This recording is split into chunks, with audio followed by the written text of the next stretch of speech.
My name is Robert Hayes, and I'm 41 years old. For 20 years, I've been laying concrete foundations for other men's dreams, watching skyscrapers and shopping centers rise from the ground, while my own hands stayed calloused and my back stayed bent. There's honor in that kind of work, the kind that leaves something permanent behind when you're gone.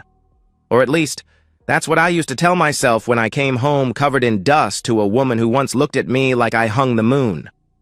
I met Angela at the Safeway on Meridian Street when I was 21 and she was 20. She was working the express checkout with a smile that could melt steel beams. I was buying a six-pack after a 12-hour shift, looking like hell warmed over, and she still gave me her number written on the back of my receipt. "Call me," she'd said with this little laugh that made my chest tight. "I get off at 9. Those early years were golden. We'd sit on the fire escape of her studio apartment, drinking cheap wine and planning our future like we had all the time. In the world. She wanted to be somebody, not famous, just somebody who mattered, who had nice things and went nice places. I promised her I'd build us a life worth living, brick by brick if I had to. She'd kiss me then, tasting like Moscato and dreams, and I believed we could do anything together. We got married at the courthouse on a Thursday afternoon, 2 years after we met. Angela wore a white sundress from Target that she'd saved up for, and I wore my father's suit that pulled tight across my shoulders. Our honeymoon was a weekend at a motel near the coast, eating takeout Chinese on a queen bed while watching the sunset through thin curtains. She said it was perfect, said I was perfect, said our life would be perfect. The first house we bought was a fixer-upper in a neighborhood where gunshots weren't uncommon, but the price was right. I spent every weekend for 2 years renovating that place. New drywall, new floors, new everything.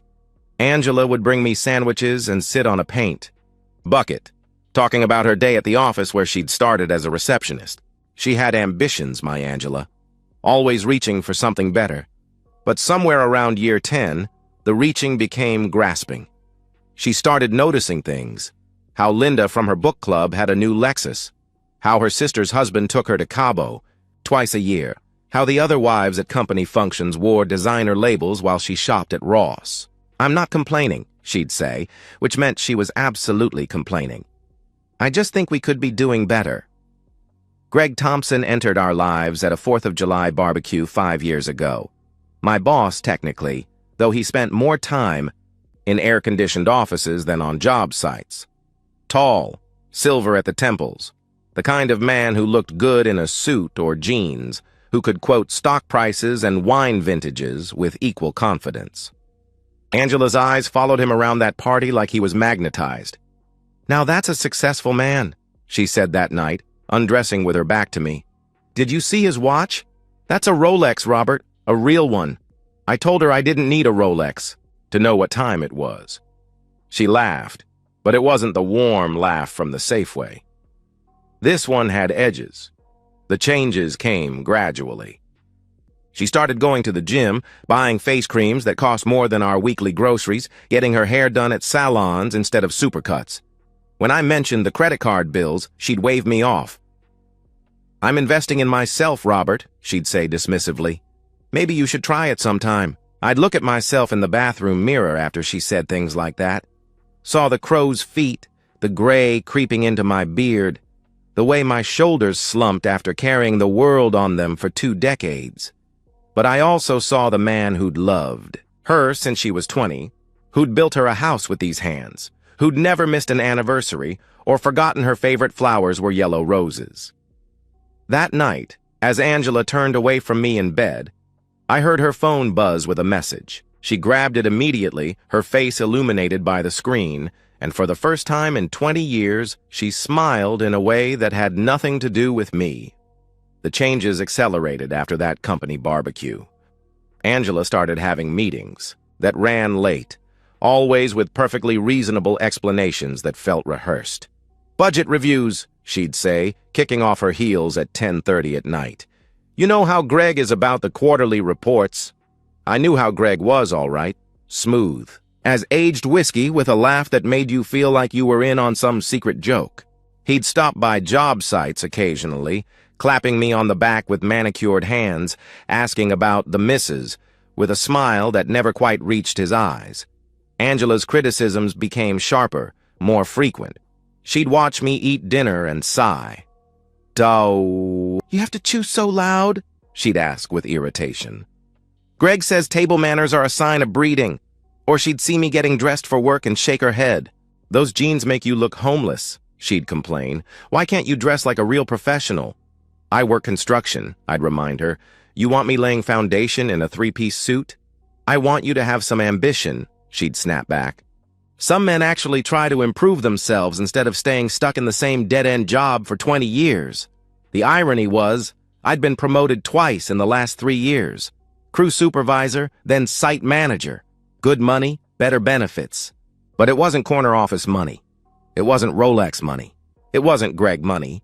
She started missing things. My nephew's wedding, my mother's birthday dinner, our own anniversary. When I mentioned our anniversary, she'd respond with, "Oh, was that today?" As if 20 years meant nothing. But she never missed a company function, a team-building retreat, or a girls' night that left her stumbling in at 2 in the morning, smelling like cologne I didn't wear. I suggested a weekend getaway, just the two of us. Maybe drive up the coast, find a little bed and breakfast, try to remember why we fell in love in the first place. She actually laughed, not cruelly, which would have been better, but dismissively, like I'd suggested we take up competitive yodeling. "I can't just drop everything because you're feeling needy, Robert," she replied coldly. "Some of us have careers to think about." The loneliest part wasn't sleeping next to someone who'd become a stranger. It was the moments when she'd forget to be cruel. When the old Angela would surface briefly, laughing at something on TV, humming while she cooked, reaching for my hand in her sleep, only to snap back into this bitter stranger who looked at me like I was something stuck to her shoe. I started paying attention to details I'd previously ignored. The new lingerie that appeared in her drawer, price tags removed but obviously expensive. The way she'd take phone calls in the bathroom with the water running. The credit card charges at restaurants I'd never been to. Always lunch. Always 4. 2. "Who'd you have lunch with at Chez Laurent?" I asked one evening, studying the visa bill. "Work thing," she said without looking up from her phone. "Greg needed to discuss my performance review." $60 for lunch seems steep for a performance review, I replied. She looked at me then, really looked at me, with this cold calculation in her eyes. "Maybe if you understood how real business works, you'd know that's perfectly normal," she said with disdain. "But you wouldn't, would you? Because you're content being exactly what you've always been, mediocre." That word hung between us like a blade. Mediocre. 20 years of loving her, providing for her, building a life with her, reduced to that single surgical cut. I found myself driving past her office some nights when she claimed to be working. Late. Her car would be there, sure enough, parked right next to Greg's BMW. The office windows dark except for a single light on the executive floor. I'd sit in my truck, imagination running wild, telling myself I was paranoid, that I was becoming one of those pathetic men who couldn't trust their wives. Then came the night she announced she had a special project with Greg, something about restructuring the Detroit accounts. When I offered to bring her dinner, Chinese from the place she loved, just like our early days, her reaction was volcanic. "Don't you dare show up at my work," she screamed, actually standing up with fists clenched. "Don't you ever, ever come to my office without permission. Do you understand me?" The way she said those words wasn't the voice of a wife protecting her professional image. It was the voice of a woman protecting her secrets. And for the first time in 20 years, I stopped believing her. The Carlson job wrapped up 3 hours early on a Friday. The boys wanted to grab beers, celebrate finishing ahead of schedule for once, but I begged off. Thought I'd surprise Angela, maybe take her to that Italian place she'd been hinting about. I even stopped at the florist, got those yellow roses she loved, though they cost $30 for a dozen now. Our house was quiet when I pulled up, but her car was in the driveway. Greg's BMW was parked across the street, like he thought that made it less obvious. My hands started shaking as I grabbed the roses and the takeout bags from Marcello's. Her favorite chicken marsala, extra mushrooms, the way she'd ordered it. On our 5th anniversary, I could hear them before I even reached the stairs. Angela's laughter, bright and genuine in a way it hadn't been with me in years. Greg's deeper chuckle underneath it, confident and satisfied. The sound of my bed springs, the bed I'd assembled myself, in the room I'd painted her favorite shade, of blue, creaking in a rhythm that made my stomach turn to acid. But I made myself climb those stairs, each step deliberate and silent. I needed to know. Not just the fact of it, but the depth of it. How long, how much contempt, how thoroughly I'd been played for a fool. Their voices became clearer as I approached the door, left carelessly ajar. Angela was talking, breathless, but articulate, and what she said next carved out whatever was left of my heart. "God, you have no idea what it's like living with him," she said between gasps. "He's nothing but a neutered dog, loyal, boring, and too weak to ever fight back. He thinks love is enough, like we're still 20 and poor. He'll keep working himself to death while I get what I actually deserve." Greg's response was a knife twist. "The pathetic devotion is almost admirable. The way he looks at you at company, events, like you're still his precious angel. Meanwhile, I've been f***ing his wife in his own bed for 8 months, and he's too stupid to notice."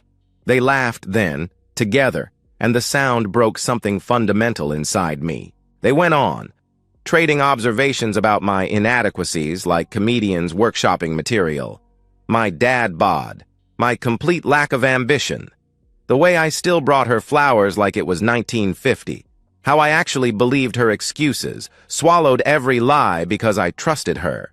"Remember when he suggested that weekend getaway?" Angela giggled with cruel amusement. "Like I'd waste a weekend in some dusty cabin when I could be here with you." "The best part," Greg replied with satisfaction, "is that he'll never do anything about it, even if he found out.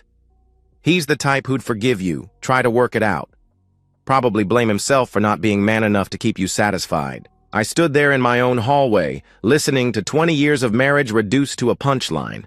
Every sacrifice, every act of love, every moment I'd thought we were building something together, all of it reframed as weakness, stupidity, something, to mock over post-coital champagne. Quietly, carefully, I pulled out my phone, opened the camera app, switched to video, and eased the door open another few inches. I filmed them there, tangled in sheets I'd washed, Angela wearing the negligee I'd bought her last Valentine's Day. I captured their cruel laughter, their casual dissection of my character, the way they toasted with wine glasses to "poor oblivious." Robert. I filmed for 12 minutes before backing away, silent as smoke. Downstairs, I set the roses on the kitchen counter, put the takeout in the refrigerator, habits die hard, even when your world is ending, and walked out to my garage. The workshop I'd built was my sanctuary, the one place Angela never entered because it was dirty and depressing. I sat on my workbench, surrounded by tools that had helped me build things, fix things, create something from nothing. Now I needed them to help me tear something down. I watched the video again, forced myself to absorb every word, every laugh, every casual cruelty. This wasn't a mistake, a moment of weakness, a thing that just happened. This was calculated contempt, deliberate humiliation, a conscious choice to destroy me for sport while taking everything I provided. The Robert who'd walked up those stairs with roses and chicken marsala was dead. He'd died listening to his wife call him a neutered dog while another man agreed from his marriage bed. What sat in this garage now was something else. Someone who understood that 20 years of loyalty had bought him nothing but mockery. I sat in my garage, staring at the video evidence of my destroyed marriage. I realized something had fundamentally shifted inside me. The Robert who loved unconditionally was dead. What emerged was someone far more dangerous. Someone who understood that loyalty and mercy were weaknesses they'd exploited for the last time. I waited 3 weeks. 3 weeks of pretending I didn't know, of sleeping next to her while she texted him, of listening to her lies about working late. 3 weeks to prepare everything perfectly. The old Robert would have confronted them immediately, hot-headed and emotional. But I wasn't that man anymore. I knew their pattern now. Fridays were their day, had been for 8 months, apparently. Angela would claim a late meeting, Greg would tell his wife he was at the golf club, and they'd spend the evening in my bed, drinking my wine, laughing at my expense. This Friday would be different. I made my preparations methodically. Setup. 3 cameras in the bedroom, 1 in the smoke detector, 1 in the air vent, 1 behind the mirror. Retrieved my Glock from the safe, cleaned it, loaded it, not to use but to remind them that the neutered dog had teeth. Downloaded every text, every email, every credit card statement that showed their trail of deception. Backed everything up in 3 different places.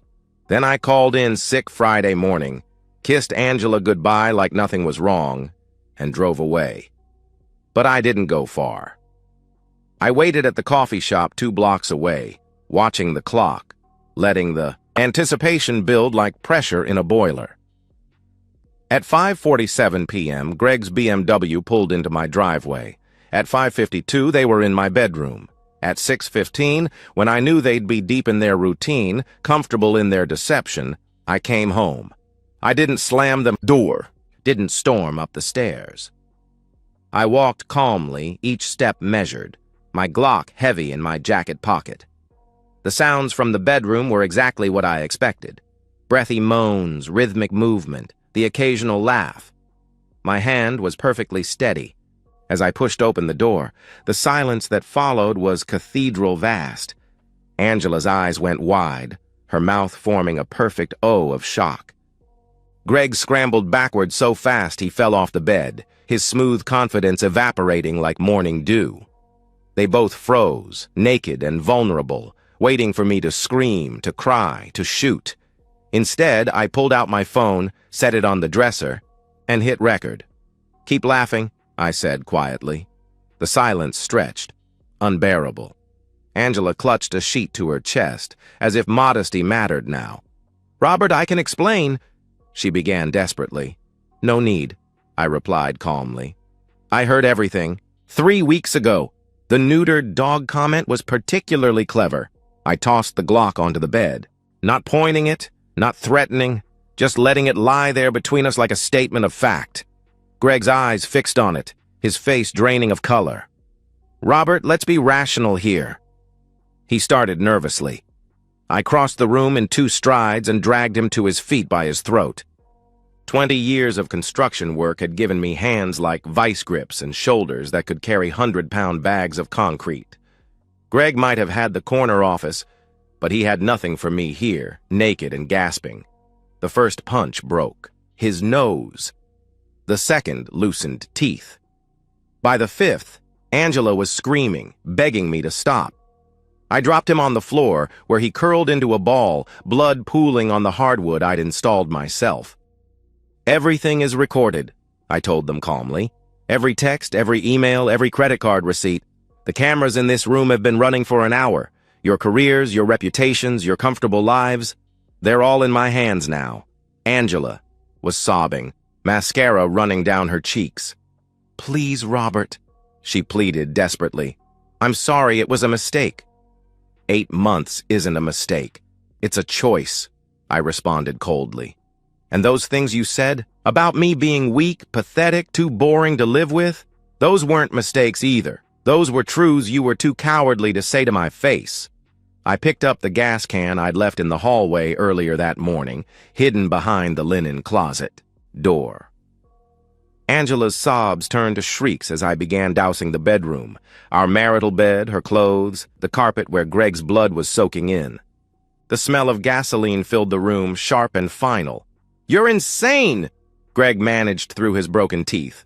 "No," I said, lighting a match. "I'm done." I gave them 30 seconds to run. Angela clutching a sheet, Greg stumbling naked and bloody.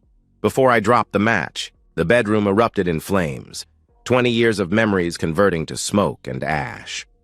I walked downstairs, collected the bags I'd packed and stored in the garage that morning, and stepped out the front door as the fire spread through the second floor. The neighbors were already gathering, phones out, recording Angela and Greg's naked flight across the lawn. The sirens started in the distance, but I didn't run. I stood there watching my past burn, feeling something I hadn't experienced in years: freedom. As I walked away from the burning remains of my former life, I felt something I hadn't experienced in years: complete freedom from the weight of caring what they thought of me. 6 months later, I'm sitting in an apartment that's half the size of the house I burned, but twice as peaceful. The insurance investigator blamed faulty wiring in the bedroom. Old house, amateur renovation work, these things happen. They cut me a check for $300,000. I kept my half, donated Angela's half to a women's shelter just for the irony. Angela tried to come back, of course. Showed up at my new place 3 months after the fire, claiming it was her first mistake, that she'd been confused, that we could work through this. I didn't argue. Just sent her the full video. Not just of that night, but the 12 minutes I'd recorded 3 weeks earlier, where she called me a neutered dog and laughed about my pathetic devotion. "Show this to your parents," I texted her. "Show them why." Their daughter's life fell apart. She never contacted me again. Greg's fall was more public. His wife received an anonymous package with everything: videos, emails, credit card records showing all those client lunches at hotels. She didn't just divorce him, she destroyed him, took him for everything in court, sent the evidence to his company's board of directors. Last I heard, he was selling insurance in Ohio, living in a studio apartment, his smooth charm worthless currency in a world that knew exactly what he was. The men from my crew still buy me beers sometimes, slapping my back and calling me a legend. They don't know the whole truth, but they know enough. That sometimes a man gets pushed too far, that sometimes the only way forward is to burn it all down and start fresh. I don't date, don't trust myself to know the difference between real affection and practiced deception. But I'm not bitter exactly. I'm just careful. I learned that love isn't enough if it only flows in one direction. That dignity matters more than harmony. That sometimes the best thing you can do for yourself is stop trying to fix what someone else is determined to break. My new apartment is sparse but clean. No pictures on the walls, no memories in boxes. Just my tools, my work clothes, and a bed that's never been defiled by betrayal. Some nights I dream about Angela's laughter. Not the cruel kind from that last day, but the sweet sound from 20 years ago at the Safeway checkout. I wake up and remind myself that girl never really existed. She was just better at pretending, back then. The fire department ruled it accidental, but everyone knows. In a small town, everyone always knows. They look at me differently now, not with pity, but with something approaching respect. The man who didn't just take it. The man who made them pay. The man who kept his pride even if he lost everything else.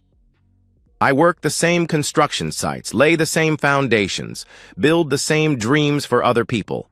But now I know the truth about foundations. They're only as strong as what you build them on.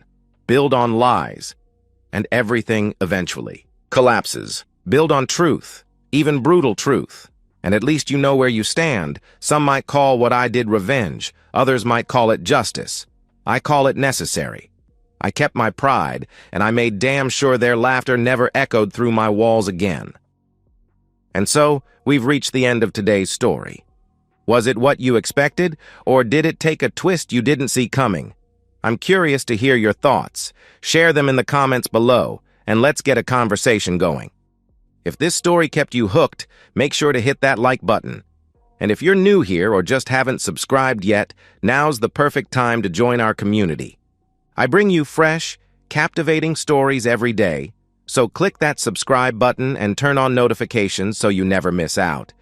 Thanks for watching, and I'll see you in the next one.